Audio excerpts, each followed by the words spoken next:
बातमीतील घटनेच्या वास्तविकतेची तुलना थेट पाहत रहा सांगली अपडेट। राज्यातील 2.25 कोटी धनगरांची फसवणूक केलेल्या भाजपाला मतदान करू नका, भूषणसिंह राजे होळकर।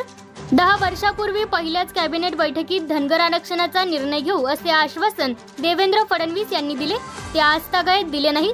5 वर्षांपूर्वी 1000 कोटी निधी देऊ असे सांगितले, पण ते दिले नाही। भाजपात धनगर समाजाला किंमत नाही।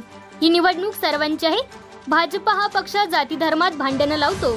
माळी, धनगर, वंजारी हा माधव पॅटर्न केवळ सत्ता हस्तगत करण्यासाठी वापरतो। लाडकी बहीण 2.5 वर्षांपूर्वी नव्हती का?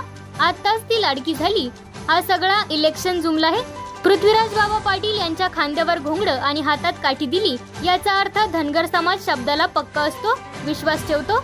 लवली सर्कल चौकात महाराणी अहिल्याबाई होळकर स्मारक करण्याचा शब्द आमदार गाडगीळ यांनी पाळला नाही। पृथ्वीराज बाबा, आता तुम्ही ते पूर्ण करा। धनगर आरक्षणासाठी विधिमंडळात आवाज उठवा।